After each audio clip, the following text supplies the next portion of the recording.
G'day everyone, Jaimunji here for Metal Roos interviews, and today we are with Kyle from Fallujah. How are you today, my friend? Doing good, man. Doing good. Dude, what time is it there for you? It's got to be like middle of the night, right? It's actually not too bad. It's 20 past 6 in the morning, so up a little earlier than Oh, I normally okay. am, but it's not Gotcha. horrible. It looks nice and dark here, though. I kind of like to keep the illusion. What Yeah, about yeah. look, Well, cool, mate? man. You coming down to Australia, and that's sneaking up on us. Starts next week. Are you excited to come down here? Of course, yeah. Is this your Yeah, first definitely. time coming down this way? It is my first time, yes. Yeah. Anything you're kind of looking forward to seeing while you're down here? Because I noticed you've got a couple of free days in between some of the dates. We do, yeah. I really don't know what to expect yet at all. It's like I'll kind of just be along for the ride, honestly. It's Yeah. like because I know we've got free days, but it's like a lot of times they're just travel days. Like sometimes you have time to hang out and do stuff, and sometimes you don't. So I'm just gonna be going with the flow. It's kind of seeing what we have time for. Maybe you'll get to sneak in the touristy thing and get to hug a koala, see a kangaroo, or even get a selfie in front of the opera house. I hope so, yeah. It seems like most bands that go out there have time for at least a few things like that. So I'm sure we will. That's the Sure we'll funny hold the thing about koala. it. That's the funny thing about Australia. Even though it's such a kind of huge country, if you're in a city like Sydney, for example, it's all everything's really close to each other. You wouldn't believe it. It only takes you about half an hour to get from one side to the other. So yeah, you might get some of that stuff in. But look, man, the last album, I got to talk about this real quickly because it was one of my favorite releases of last year. It Oh, thank was you, man. no, it was definitely surprising. You being kind of the new vocalist coming in, that's kind of got to be a little scary since the album I would say is very kind of dynamic and different, I guess, to previous albums with a lot more melody and atmosphere, I think is the best word for it. Sure.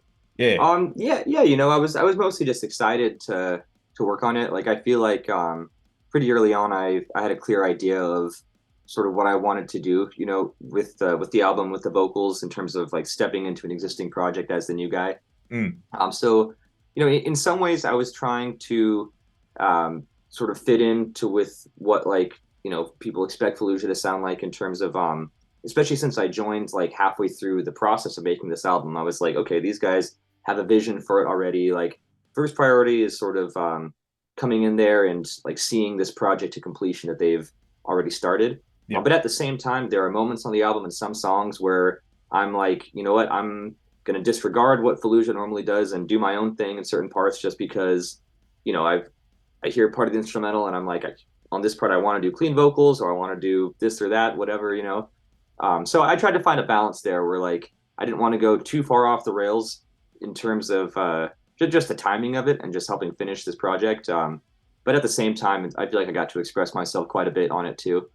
Yeah. And I really do think you kind of shine through in that way. And it's interesting how the genre as a whole has kind of accepted clean vocals and melodies to kind of not be as foreign as they were, say, 10 years ago. To do this 10 years ago might have been a bit almost blasphemous, but seeing bands like Whitechapel introduce that whole mhm. sound into it without huge negative backlash, I think has just really seen the genre evolve. And it's great to see because there's so much now. And listening to the last album, that you can do with this style of music that just I didn't think was possible before. And it is a credit to you guys for kind of, I wouldn't say you were following, you've created, you've seen what other bands have done and you've expanded on that and just kind of made this whole new wall of sound that's just, it was unreal to me. It was the first time hearing it. I was just absolutely blown away.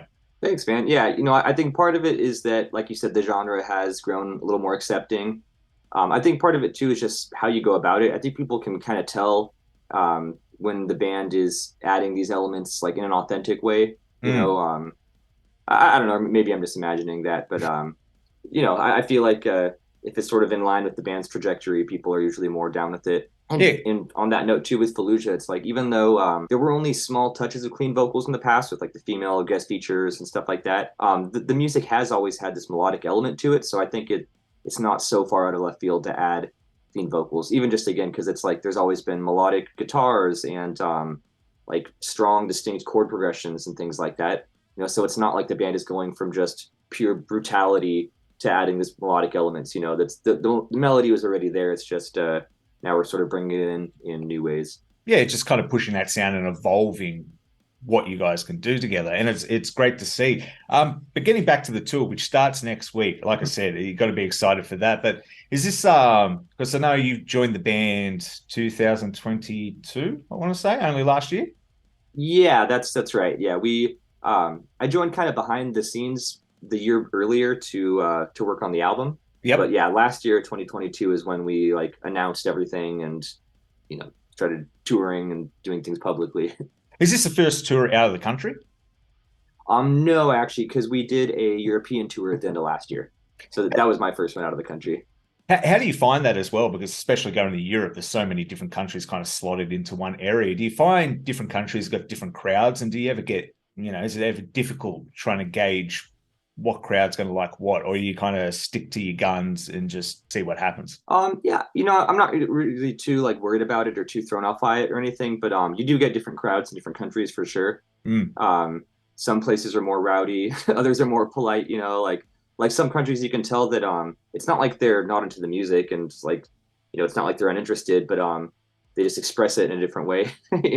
Some places they're more I don't know, it's more polite, I guess, or more just standing and watching the show versus other places they're just going insane. Yeah. I think Australia is going to be the latter. They're a bit more of the insane crowd because we live on this little isolated island so far away that when you guys finally come down here, the pent up energy everyone's been building up, waiting for the show, finally releases. So I think you're gonna have a very, very interesting time coming down here. That's for sure. I could see that. Yeah, even some other places like Canada, I felt like that too. Even though it's not super far away or anything, just you could tell that they don't get quite as many tours rolling through, and so just people are more inclined just to show up super hard to the shows and be ready to just go wild. Hey, and that's what we want at the end of the day. We want people out there not just going to the shows, but enjoying the show at the same time. Look, dude, thank you so much. Like I said, I won't keep you too long. Did you have anything else you wanted to say to the Australian fans? Because there's still some tickets left to some shows. Unfortunately, if you're coming to Melbourne, that one is sold out. So enjoy Melbourne. That is a big metal city. If there's a metal city in Australia, even though I'm from Sydney myself, Melbourne is the place. So that's going to be a fun one. But before you go, you have anything you want to say to the people? Thanks, man. Yeah, I was actually going to add, I'm looking up the date, but because that show sold out, we actually added another one as just a headlining show for Fallujah.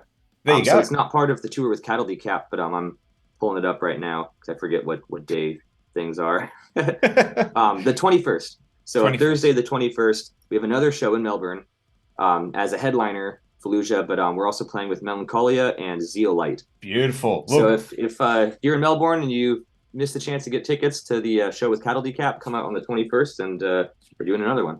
I'll make it nice and easy for you all. I will link that down below. So if you want to get tickets to that, just click down below in the comments. But Kyle, thank you, mate. It's been an absolute pleasure. I cannot wait to see you guys come down.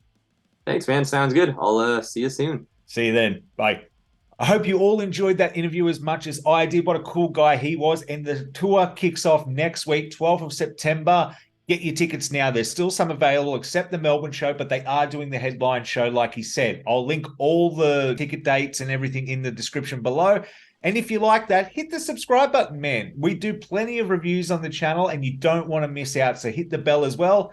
Comment below what you enjoyed. What's your favorite song by Fallujah? I can't really pick. Maybe Eden's Laminate, Artifacts. There's so many good ones. Go check the new album out. Anyway, I've been Jaimunji, and you've been watching Metal Roos.